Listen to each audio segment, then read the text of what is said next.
Hello, everybody. So today we're going to be here on the video with the lovely Tara. And Tara and I are co-authors on the book that I have been talking about, the Invincible Family Project, right there.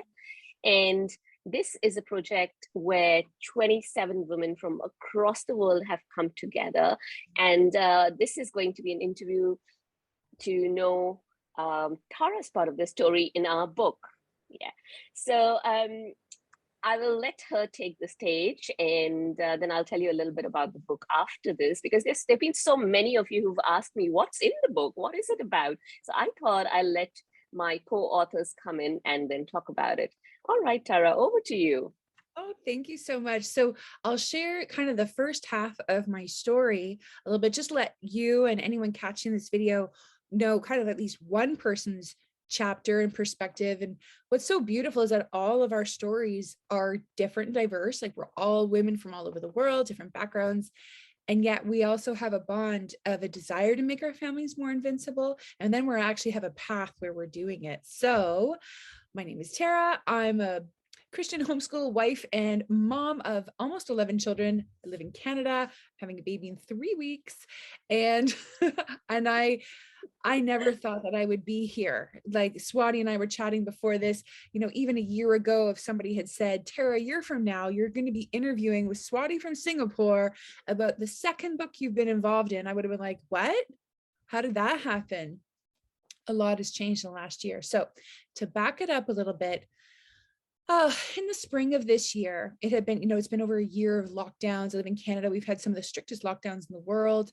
So that's been really challenging. I already homeschool, so we were able to roll with the punches there, but it was really upsetting and nerve-wracking, because there were seasons where my husband, his work was forced to stop just because of government regulations, and he works in the trades.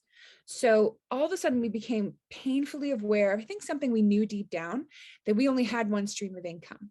And if anything threatened that, we had maybe a month before we were going to be looking at borrowing money from our family just to get through, or looking at government assistance. And it was it's just not a comfortable feeling to have a weight at night, knowing things are that fragile. And when we have children, whether we have 2 or 10 children on board, that ramps up the pressure and the fear. So in the dead watches of the night, when everyone's asleep, deep down, I knew I would feel so much better if we had more than one income stream. But how on earth am I supposed to do that? I homeschool. I have committed to welcome all these children. Me just suddenly up and going into the traditional workforce wasn't realistic, quite frankly, even desirable. I've done that. I was in the professional workplace before I got married, and the rat race and the work environment and the commute held no attraction to me at this point in my life. I love being a full-time stay-at-home mom. I love homeschooling, and yet it doesn't generate an income. Just be real. And because we have a big family, we have bigger than average grocery bills, bigger than average vehicle.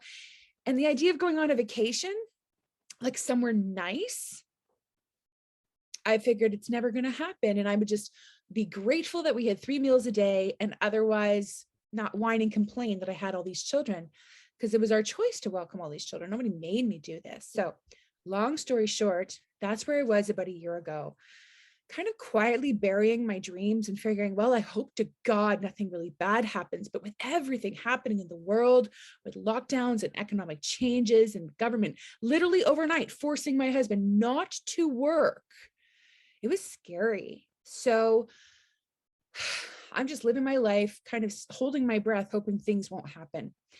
And in the middle of all this happening, I find out in a conversation with my little sister, who's about 4 years younger than me, that for years she has been trying, and so have I was almost embarrassed to admit it. We've been trying for years to make a go at these like side businesses. You go to a party or somewhere else and someone be like, hey, you could do this too. I had zero interest in throwing parties, zero interest in doing all of that.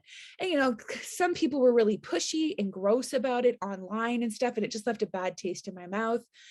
So my sister and I had been trying for a couple of years, like this, that, and the other different businesses, never made a dime. It was embarrassing. I felt stupid.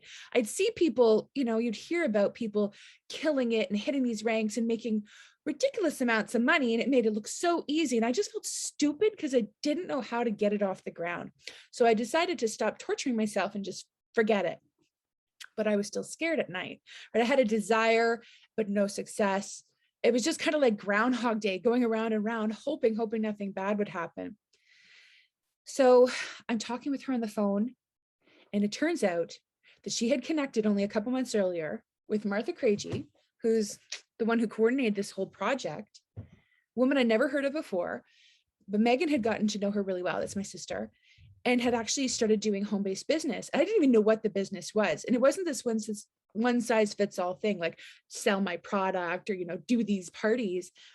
It was, Megan was talking, she's like, I'm just doing what I'm good at. And I'm making, Tara, more money than our parents have ever even made with a double combined income. And I was like, shut the door. No way. How long has this been going on for? She's like, well, I didn't want to tell you because I thought it was a fluke. And I thought it was like a one-off. She's like, but it's been 3 months in a row. I'm talking 5 figures a month. She was only working 5 to 10 hours a week, doing just something that she loved. And it wasn't like join my MLM or anything like that. I was like, what's the link? And that night I'm texting with Martha Craigie, multimillionaire in Florida. I thought it was a bot. I was like, are you really real? Am I talking to the real you? She's like, yeah, it's me. We had a short conversation. The next thing you know, I jumped into her program, Home-Based Revolution. I start, a couple hours a week, just like a student, just like a night student, taking a couple courses, working through them like I would if I was taking a night class. And all of a sudden things began to change. I started to see a path. But in my personal life, all of a sudden I had received not 1, not 2, not 3, but the 4th learning diagnosis in my children. And the first one that happened a couple months earlier, I was like, hey, it happens statistically. I'll learn how to work with my child. Hey, that explains a lot. It's not the first time, but I was uncomfortable with it because in the homeschool world, there can be a lot of pressure and you don't really want to tell people when you're having struggles because there are a lot of naysayers that say, oh, you should have sent your children to this school. You never should have homeschooled them. You're screwing them all up. And the second one came and I kept quiet. Only my husband and I knew. The third one came and I was starting to freak out and think, what have I done to my children? Hang on, I'm getting there. This has something to do with the business, though I never would have predicted it. Well, when the 4th one came, I had literally just started Home-Based Revolution that week. And my sister said, Tara, there's no secret sauce to this. Literally, I just followed the program step by step. I didn't try to change things or be smart. I just humbled myself and followed instructions. And my sister recommended I take this little side course that was so tiny. It was almost, are you sure? It was only it was under $100. It's called The Big Think. And Megan said, if I hadn't taken this course, I don't know if this would have worked. And I was like, okay, if you say it, I'll do it, little sis. I took The Big Think. I started taking those courses just a little bit on the side, maybe only 1 hour a week. And the 4th diagnosis came. I was shattered. And all of my insecurities as a mom, as a woman, as a person fell in on me. But it was because I was taking a business course with The Big Think, which was really dealing with a lot of my foundational things I truly believed about myself and others, stuff that I would never even admit to anybody, right? Because it's embarrassing. But these were the things that were holding me back in every area of my life. I just didn't realize how much. It was because of the Big Think course that I didn't completely collapse as a mom and as a wife and as a homeschool mom. I tell the whole story in the rest of the chapter. So I'm going to leave you on a little bit of a cliffhanger, but I want to tell you, as if God worked it out, that through a business program, I received the message I needed to hear, the moment I need to hear it, that helped me as a mom. This had nothing to do with money. And I'll tell you, I love the idea, and I'm already on the path. I'm already seeing all kinds of results happening. I just had 2 sales today on a Saturday while I was decorating the Christmas tree with my family. What? I love that God used a business course to stop me from drowning as a mom. Only God could work something out like that because he knew I was going to need this, the time I was going to need it in, and exactly how it was going to help. And for the rest of the story, you can read about it in the chapter if you'd like to hear kind of what happened next and why not just me, but 25 other women just in this one book, and there apparently are more books coming down the pipeline, are making their families invincible. And it starts in the heart, starts at home. And it's so beautiful. So thank you, Swati, for letting me share a little piece of my life and of my story. Wow, that was so powerful, Tara. Thank you. Amazing. I didn't know that part of your story. Oh, there's more, right? This is just a Yes. short little talk because we could, I mean, we're Mm. women, we could talk for an hour easy. Yes, yes. And of course, if you want to read the rest of Tara's story, then it's all there in the link that I'll leave below in the description so that you can grab the book, and not just her story, but the rest of the 26 women.